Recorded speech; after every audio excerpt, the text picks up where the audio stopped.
കേരളത്തിൽ ഇന്ന് ക്യാമ്പസുകളിൽ റാഗിങ്ങുകൾ വ്യാപകമാണ്.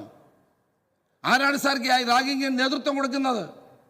ക്ഷമിക്കണം സാർ, SFI എന്ന് പറയുന്ന വിദ്യാർത്ഥി പ്രസ്ഥാനം റാഗിങ്ങിന് നേതൃത്വം കൊടുക്കും. കേരളത്തിലെ കലാലയങ്ങളിൽ സാർ വയനാട് പൂക്കോട് വെറ്റിനറി കോളേജിൽ സിദ്ധാർത്ഥൻ എന്ന് പറയുന്ന ചെറുപ്പക്കാരനെ കൊന്നത് ആരാണ് സാർ? ഞാൻ വായിക്കാം സാർ. സിദ്ധാർത്ഥൻ എന്ന് പറയുന്ന വിദ്യാർത്ഥിയെ പീഡിപ്പിച്ചു കൊന്നത് ആരാണ് സാർ? എന്റെ കയ്യിൽ പേരുകളുണ്ട്, ഞാൻ വായിക്കുന്നില്ല. ആരാണ് കൊന്നത്, അവരുടെ സ്ഥാനം എന്താണെന്ന്? ബഹുമാനപ്പെട്ട മുഖ്യമന്ത്രി അങ്ങയിൽ നിന്ന് ഞാനിത് പ്രതീക്ഷിച്ചില്ല. SFIയുടെ സമ്മേളനത്തിൽ അങ്ങ് പോയപ്പോൾ അങ്ങ് പറഞ്ഞു, ഇതുപോലെ നിങ്ങൾ തുടർന്നാൽ മതി, ഒരു മാറ്റം ഉണ്ടാകണ്ട എന്നങ്ങ് പറഞ്ഞു. അങ്ങക്ക് അവരെ ഒന്ന് നിയന്ത്രിക്കാമായിരുന്നു. അന്ന് അങ്ങ് കേരളം അങ്ങ് കാണുന്ന മുഖ്യമന്ത്രിയായിട്ടാണ്. അക്രമ സംഭവങ്ങൾക്ക് നേതൃത്വം കൊടുക്കുന്ന ആളുകൾക്കെതിരായി അങ്ങക്കൊരു വാക്ക് പറയാമായിരുന്നു. അങ്ങത് പറയാത്തതിൽ കേരളത്തിന് പ്രയാസമുണ്ട് sir.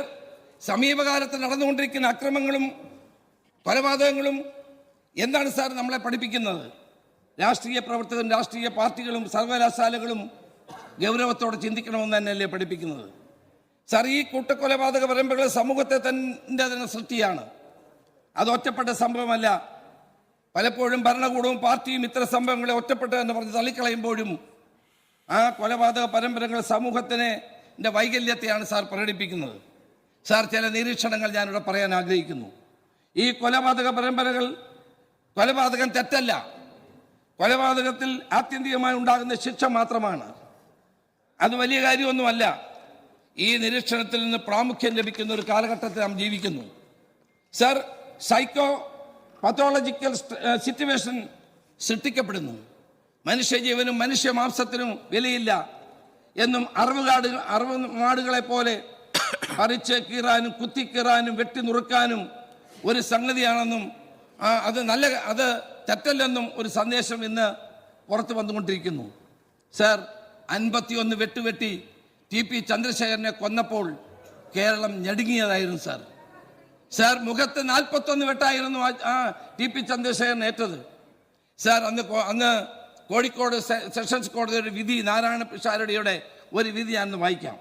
The murder of this case was cold-blooded, pre-planned and brutal. The motive of the crime was not any personal enmity. Manner in which the murder was committed reveals extreme depravity. The action of the accused not only was inhuman but ruthless, barbaric, and it shocked not only the judicial conscience but the collective conscience of the society. സമൂഹത്തിന്റെ മൊത്തം മനസാക്ഷിയെ പിടിച്ചുകുലുക്കിയ ഒരു സംഭവത്തെ പറ്റിയാണ് sir കോടതി പറഞ്ഞത്. Sir, നമ്മൾ ആലോചിക്കണം, ഈ കൊലപാതകത്തിന് നേതൃത്വം കൊടുക്കുന്ന ആളുകൾക്ക് എന്ത് പരിഗണനയാണ് ഗവൺമെന്റ് നൽകിയത്? സുപ്രീം കോടതി വരെ പോയി സാർ. TP കേസിലെ 10 കുറ്റവാളികൾ 3 പേർക്ക് 1000-ലധികം ദിവസങ്ങൾ പരോൾ കൊടുത്തു സാർ ഈ ഗവൺമെന്റ്. KC രാമചന്ദ്രൻ 1081. തിരുവഞ്ചൂർ രാധാകൃഷ്ണന്റെ ചോദ്യത്തിന് ബഹുമാനപ്പെട്ട മുഖ്യമന്ത്രി അങ്ങ് കൊടുത്ത മറുപടിയാണ്. KC രാമചന്ദ്രൻ 1081 ദിവസം, ട്രൗസർ മനോജിന് 1061 ദിവസം, അണ്ണൻ സജിത്തിന് 1078 ദിവസം. ഏകദേശം ഈ കൊലപാതകികൾ 3 വർഷം ജയിലിന് പുറത്തായിരുന്നു. എന്താണ് പറഞ്ഞത്? Time to spend with the family members. TP ചന്ദ്രശേഖരന് ഫാമിലി ഇല്ലായിരുന്നു സാർ.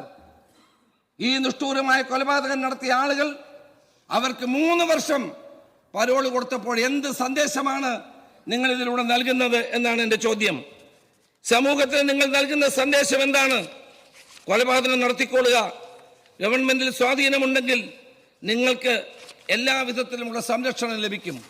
കാപ്പ കേസിലെ പ്രതിയെ പത്തനംതിട്ടയിൽ മാലയിട്ട് മുദ്രാവാക്യം വിളിക്കുന്ന ഒരു മന്ത്രിയെ കണ്ട് കേരളം ലജ്ജിച്ച് തലതാഴ്ത്തി സാർ. നവീൻ ബാബുവിന്റെ മരണത്തിന് ഉത്തരവാദിയായ PP ദിവ്യയെ ജയിൽ മോചിതയായപ്പോൾ പാർട്ടി സെക്രട്ടറിയുടെ ഭാര്യ ഉൾപ്പെടെയുള്ളവർ ജയിലിന്റെ പുറത്ത് സ്വീകരിക്കുന്നു. കൃപേഷ് ശരത്ലാലിനെ കൊലപാതകത്തിൽ ഉത്തരവാദികളായ പ്രതികൾക്ക് മാലയിട്ട് ഓപ്പൺ ജയിലിൽ ആനയിക്കുന്നു. സാർ, മിസ്റ്റർ ചീഫ് മിനിസ്റ്റർ, എന്ത് സന്ദേശമാണ് നിങ്ങൾ കേരളത്തിലെ ജനങ്ങൾക്ക് നൽകുന്നത്? ചെറുപ്പക്കാർക്ക് എന്ത് സന്ദേശമാണ് നിങ്ങൾ നൽകുന്നത്? Yes. സർ, ഇദ്ദേഹം